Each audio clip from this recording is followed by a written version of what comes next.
Welcome back to my YouTube channel, everybody. Today, my guest is former FBI Supervisory Special Agent James Gagliano, and we'll talk about the assassination of Charlie Kirk that happened last month in Utah when Charlie Kirk was speaking to his audience and he was shot from afar. We'll get into the details in a second. Thanks for your time, James. Thanks for joining me today. Good to join you, brother. It's been a long time. I know you've been trying to get us together, and I apologize. Finally got our schedules synced up, and I'm looking forward to the conversation.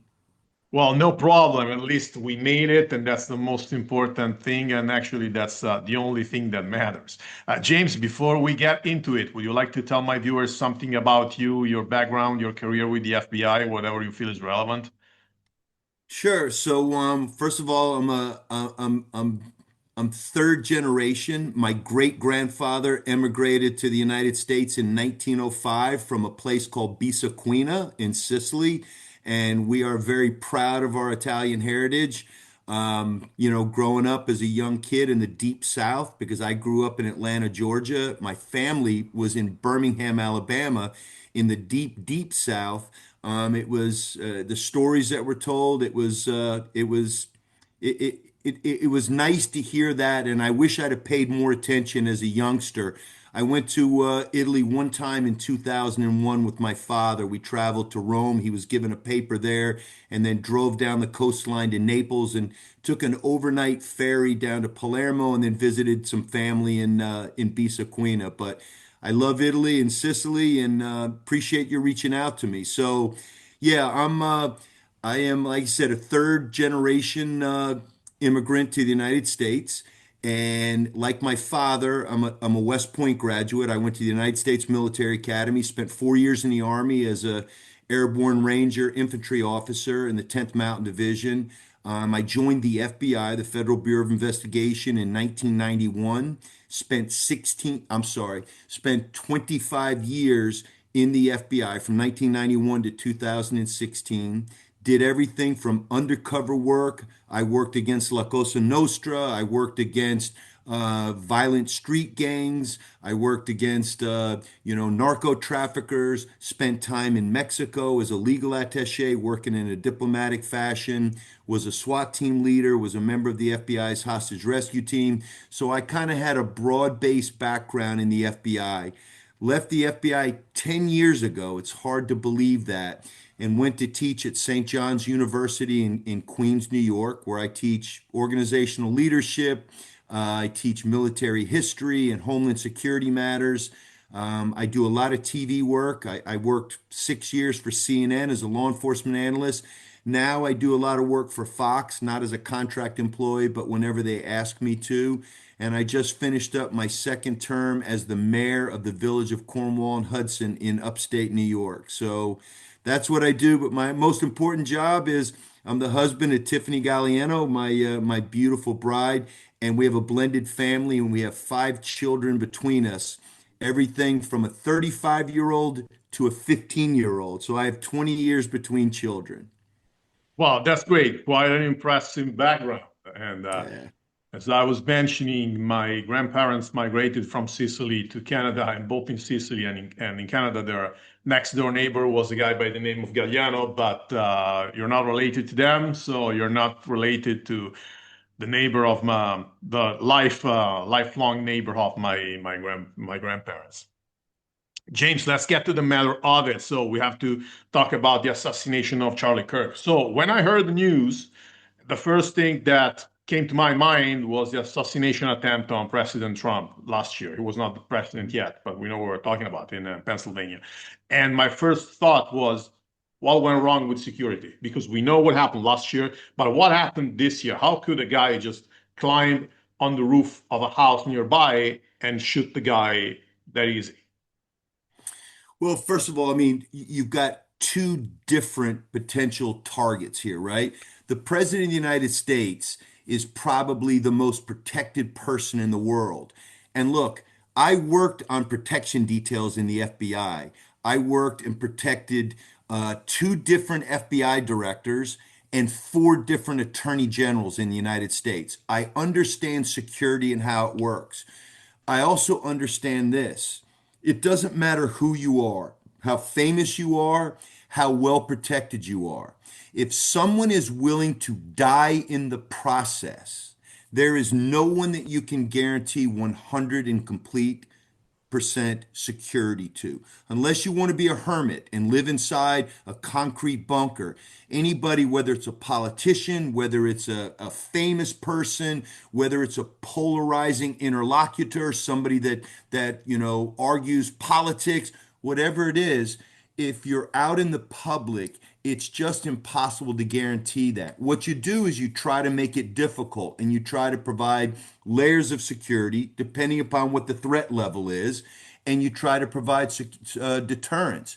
When Donald Trump, who was then a presidential candidate in Butler, Pennsylvania, on July 13th of 2024, was almost assassinated. He was a presidential candidate. He was not the president. He'd been the president before, between 2016 and 2020, but he was a candidate. And still, in that instance, somebody with a grievance, somebody who is part of the assassination culture we'll talk about in a minute, was able to climb up onto a building, a rooftop, and take a shot at him and miss killing him by millimeters. The situation with Charlie Kirk, brother, it's different. And why is that? Charlie was just a young guy, was not a college graduate, who was passionate about his faith. He was a Christian who talked about it all the time. And we live in a period of time now where, sometimes people take offense at things that before you wouldn't have seen as polarizing. But he had some very strong opinions on transgenderism, on crime and justice, and on just a lot of things. And what he would do was travel around college campuses within the United States and abroad. He went to a number of places in Europe. In fact, I think he did had a debate in Oxford just a month or two before he was assassinated, and he would just engage. He'd say, "Here's what I think. These are what my feelings are. What do you think? Try to change my mind."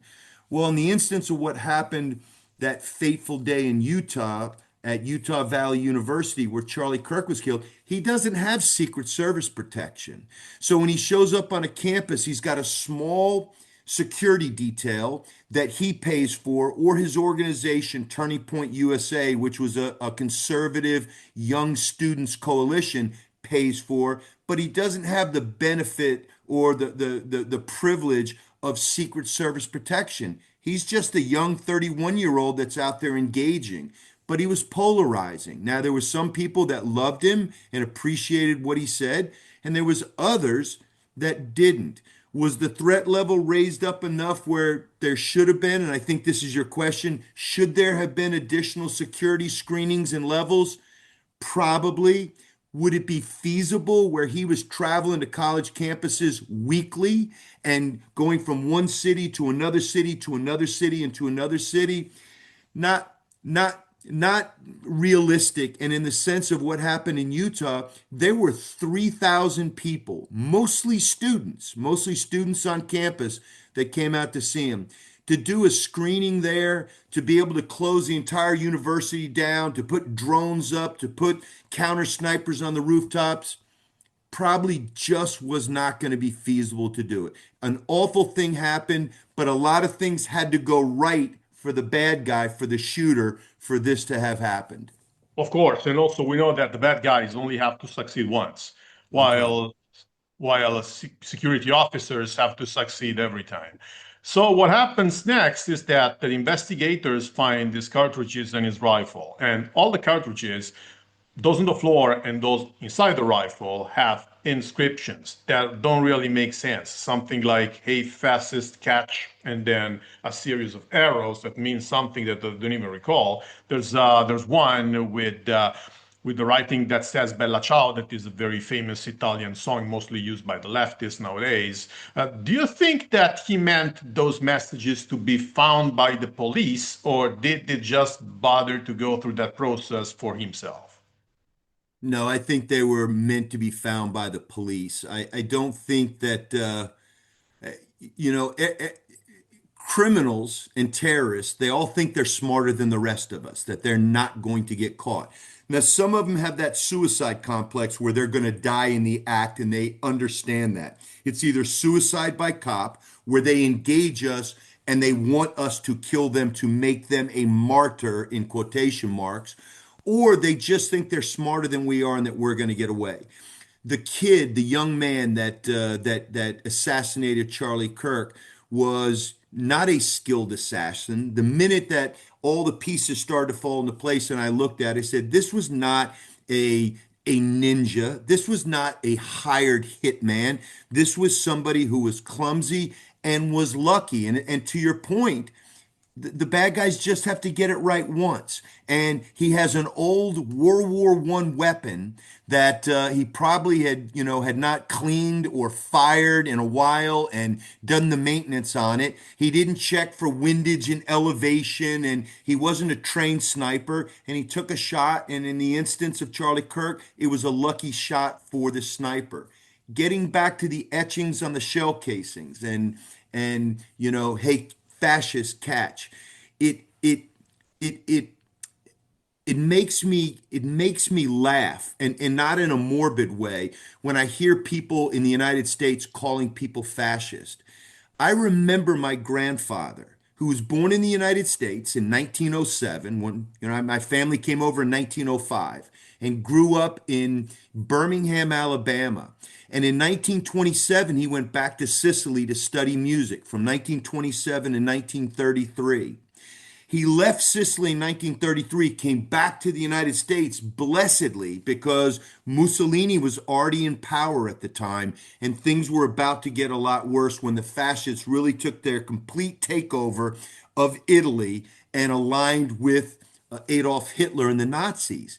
People here don't understand what fascism truly is. Now, there's a lot of different debates about how you define it. What is it? Well, it's ultra nationalism combined with authoritarianism. Yeah, but there's a lot of people that love their country and that believe in law and order, and they're not fascists. So we've watered the term down here. And as is indicative with this kid, I don't think he understood what true fascism is. He didn't live through Mussolini. He doesn't understand what that type of authoritarianism or what Hitler did in Germany. He doesn't understand and appreciate that. And also on the left, he doesn't understand and appreciate what Stalin did or what Pol Pot did or what happens in communist countries or socialist countries. So I think that's part of it. And it's embarrassing for me to say that, our youngsters are being brought up, not being made aware of world history and not understanding what those words mean. Words have meaning. If you call somebody a racist enough times, it just dilutes what the real term means. And it's the same with fascism. It's become a new shiny object for people to use. And I think in this instance, not in every instance, but in this instance, you had a young kid that had been indoctrinated, had been online, and had gotten into this idea that Charlie Kirk was the Antichrist and that he was going to hurt transgender people or take away their rights or do things like that. And that's why he acted out. Well, you say that people in America mistake the meaning of the word fascist, but the same thing happens in Italy. Believe me, a lot of people say that probably fascist also did something good, which is an exaggeration to say the least, because of course, if you are in power for 20 years, you're going to do some little shard of good things also, but that doesn't mean that we should want anything of that back. So I'm totally with you. Let me ask something else, because I remember again when President Trump was shot last year, that someone was surprised by the fact that the shooter was very young. And we are seeing the same situation here because this guy was in his early 20s. But actually, that's much more common than people think because Oswald was in his 20s, Siran was in his 20s, and if we think about something else, also the DC snipers, one of them was even underage. So, what are your thoughts about this? How common is it for killers to be actually very young like that, under 25 years of age? Yeah. That's the disturbing thing. I think for those of us that study this new paradigm, if you will, that look at it, is that these shooters, and you can go back to the shooter who attempted to kill President Trump in Butler, Pennsylvania. You can look at Luigi Mangione, the young man who shot and killed a healthcare executive in New York City. You can look at the young shooter in Minneapolis that sprayed rifle fire into a church and just killed two young kids a couple of months ago. And then you can look at this instance where this young man, again, Gen Z, and I'm not trying to say bad things about Gen Z. Trust me, the baby boomers have their good and bad people. Gen X, which I'm a member of, have good and bad, and down the line, the millennials and now Gen Z. But these are typically, not always, young, disaffected, disenfranchised men who react, and when they're unhappy with something, they adopt what we call assassination culture. And what is that? Well, again, getting back to throwing that word fascism around, we have politicians, and I'm not going to take a particular side here. You don't care if I'm a Republican or a Democrat. You want to know my feelings about this shooting and the broader picture and sense in the United States.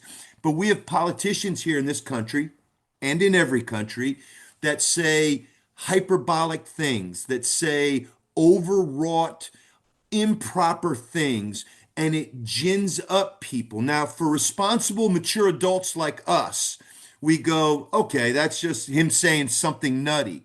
But to someone who's not all there, for someone with mental health issues, or someone that's adopted assassination culture, when they hear enough, hey, this person is Hitler, well, that makes them react because, brother, if someone came to me or you in 1933, if we were living, and said, hey, you can go back in time and take out Adolf Hitler, sign me up, right? We do it so the Holocaust didn't happen and World War II didn't happen. Well, that's the way that these politicians and others in the media are using these terms like fascism and authoritarianism, and that's causing people to react. And in this instance, assassination culture is three things. It starts with a grievance, and all of these young men that I just mentioned and that you mentioned, all of them are grievance collectors. A girl didn't talk to them at school. Their parents didn't understand that they were flirting with the idea of transgenderism. They didn't like somebody didn't like the fact that somebody said something to them on the street, or they read something in the newspaper about the other political party and they weren't happy with it. They become grievance collectors. You add to that an intractable ideology, and that ideology is my way of thinking is supreme to yours, and you are an existential threat to me. If you're against abortion, that is a direct threat to me. If you don't believe in gay marriage, well, that's an existential threat to me. And then you add on to that the patina of moral absolutism, that they think that whatever they do is for righteous reasons, and that is up to and including taking a life.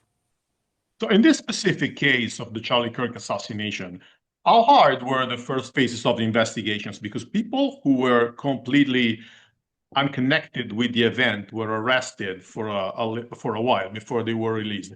Is it because in those phases the FBI is like floated with information either right or wrong, or is it because the investigation is complex per se? What you just said, the latter. So, there's an old saying, and I'm going to say this as an old Army infantry officer, about the fog of war. The first reports are always inaccurate.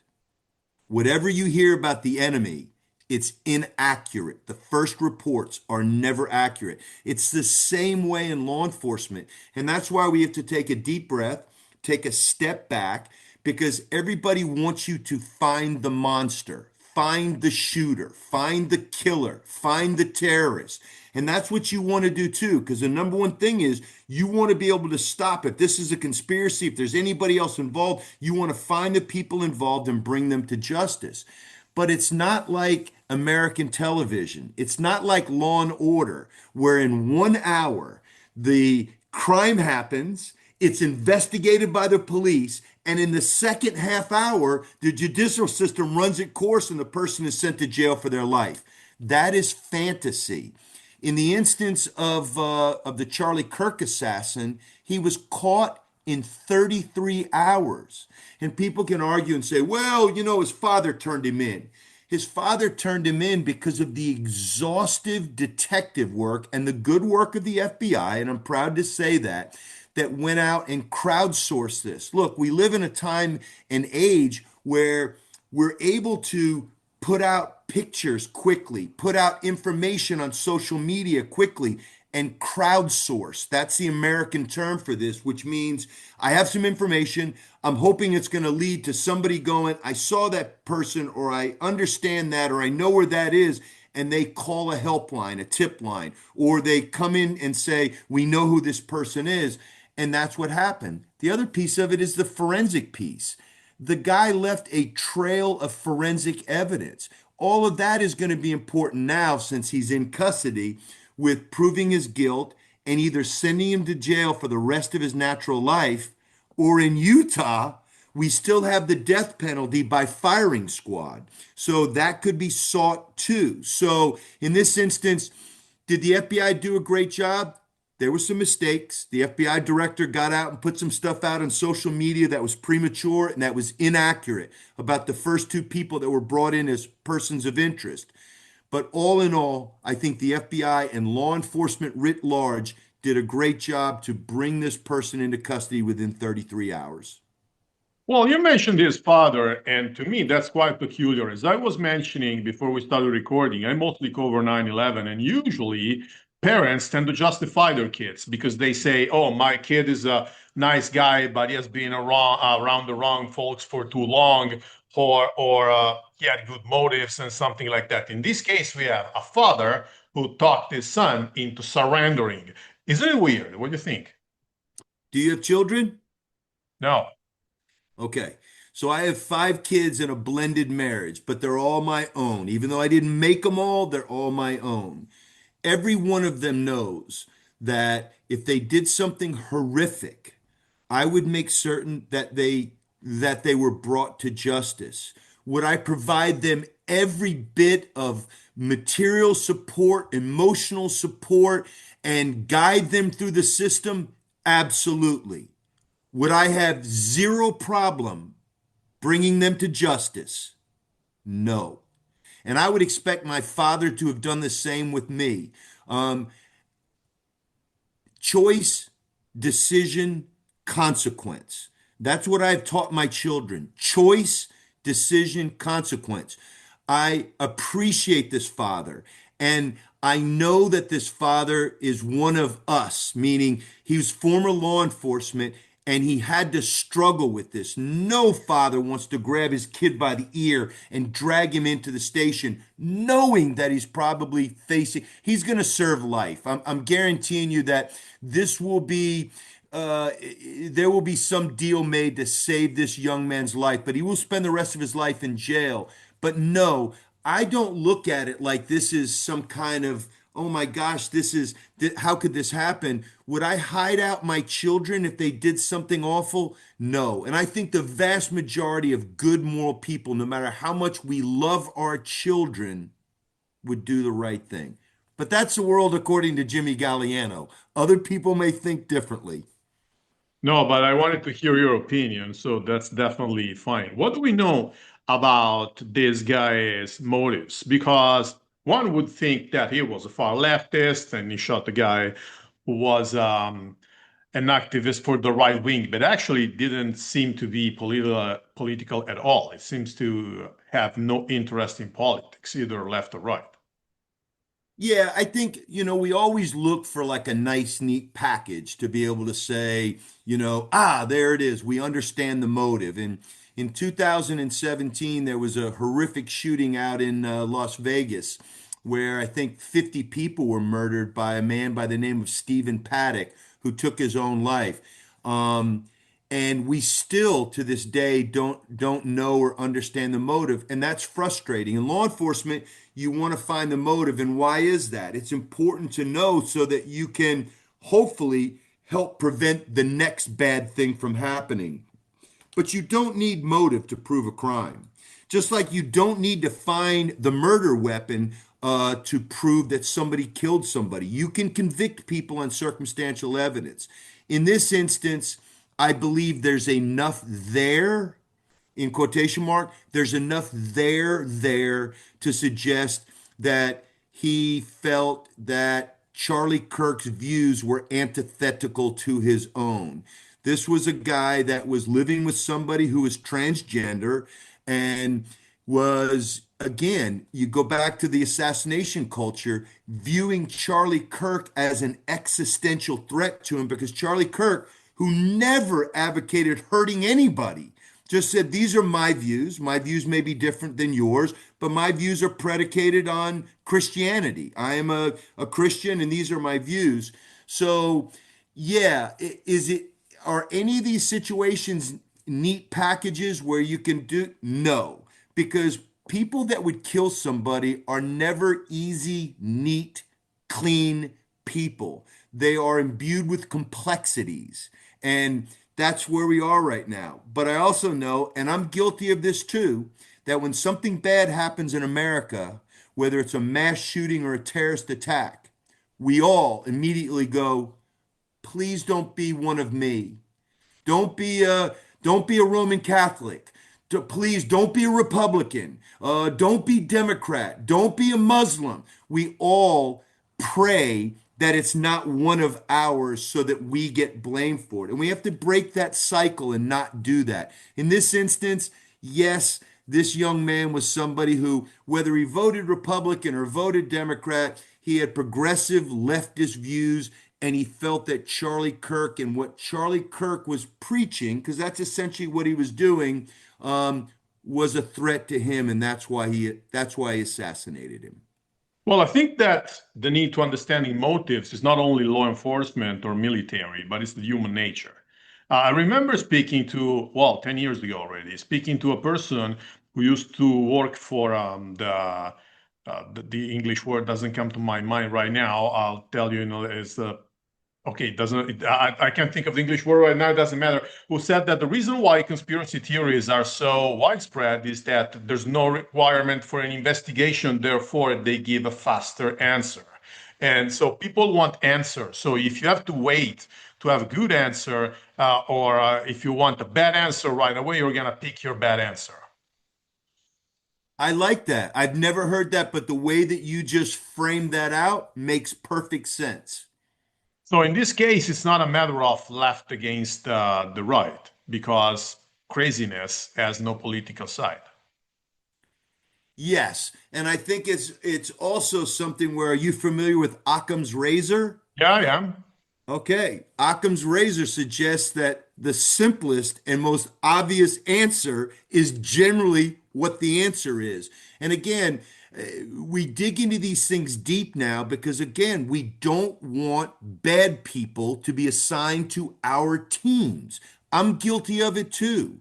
I don't want it to be a former military guy. I don't want it to be somebody like me with a name that ends in a vowel. I don't want it to be a Republican conservative or a former law enforcement. We all think that way. And that's where we have to stop because, this goes back to this demonization where, in the United States, and I know that we're not the only country like this, but I can only speak from experience in the United States.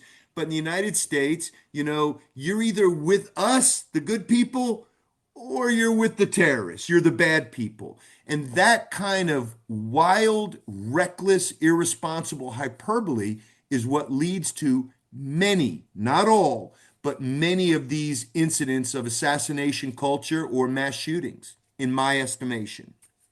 So the person I was thinking of used to work for the Coast Guard, and he was one of those in charge of taking people off Manhattan by boat on 9/11. And the funny thing is that the Italian word for Coast Guard is very similar, but it just didn't come to my mind. Okay, sometimes these things happen. Do you think that we will see long-term effects from the assassination of Charlie Kirk in terms of freedom of speech or also politics? Because when things like this happen, politics tend to become more and more extreme because they're blaming one each other in a harder and harder way. What do you think? Well, politics is downstream of culture, right?